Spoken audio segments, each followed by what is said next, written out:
మీకందరికీ విజ్ఞప్తి చేస్తున్నా, ప్రజలకు విజ్ఞప్తి చేస్తున్నా, జవాబుదారీతనంగా పనిచేస్తాం. ఈ రోజు నేను తయారు చేసే విజన్ 4.0 విజన్ వర్షన్ 1. ఈ వర్షన్ 1 2047 కి ఇస్తాం. ఎవ్రీ ఇయర్ మళ్ళా మారిన పరిస్థితులకు అనుగుణంగా వర్షన్లు మారుతూ ఉంటాయి. 5 ఏళ్లలో 4.0 వస్తుంది, 4.1 వస్తుంది, 4.2 వస్తుంది, 4.3 వస్తుంది. 5 ఏళ్లకు 5 వస్తాయి. 5 చేసిన తర్వాత ఎవ్రీ ఇయర్ ప్రజలకు మళ్ళా చెప్తాం, మీరు ఇది చెప్పాం, ఇది మేము చేశాం.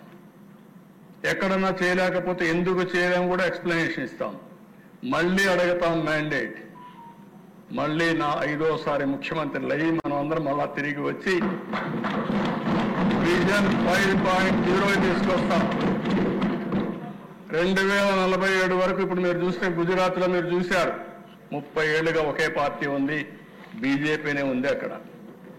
లేకపోతే చాలా రాష్ట్రాల్లో మొన్నే హర్యానాలో 3 సార్లు వాళ్ళే గెలిచే పరిస్థితికి వచ్చారు. మనం ప్రజల కోసం పనిచేసి ప్రజలను కన్విన్స్ చేసి మన ప్రవర్తన వల్ల మన పనుల వల్ల ప్రజలకు కానీ చైతన్యవంతులు చేయగలిగితే, ప్రజల్ని మోటివేట్ చేయగలిగితే, ప్రాపర్గా చెప్పగలిగితే ఎప్పుడు ఉంటారు.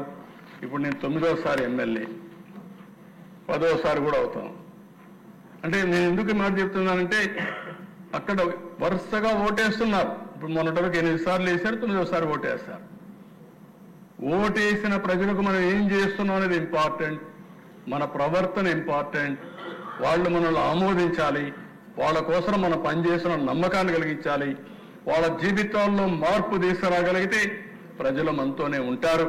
అది చేయాలని మిమ్మల్ని కోరుకుంటూ ఆ దిశగా మీరందరూ ఆలోచించి ముందుకు వస్తారని చెప్పి మరొక్కసారి విజ్ఞప్తి చేస్తూ అందరికీ నమస్కారాలు.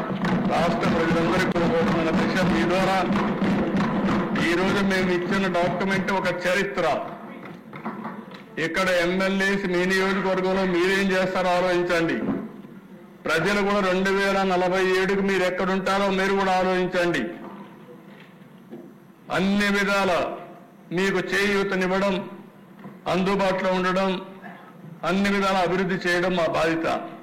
చేసినప్పుడు మీరు కూడా భాగస్వాములయ్యి మీరు కూడా చర్చించుకుని మీరు కూడా తదనుగుణంగా ప్రణాళికలు తయారు చేసుకుంటే మీరు కూడా పైకి వచ్చే అవకాశం ఉంటుంది.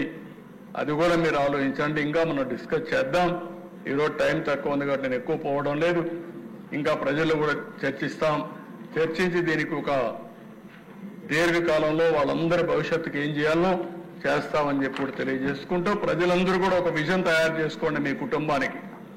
2047కు మా కుటుంబం ఇక్కడ ఉండాలి అని మీరు ఒక ఆలోచన చేయండి. ఆ ఆలోచన చేయగలిగితే అది వినూత్నమైన మార్పులు తీసుకొస్తుంది. మీ కుటుంబం ఒక ముఖ చిత్రమే మార్చే పరిస్థితి వస్తుంది.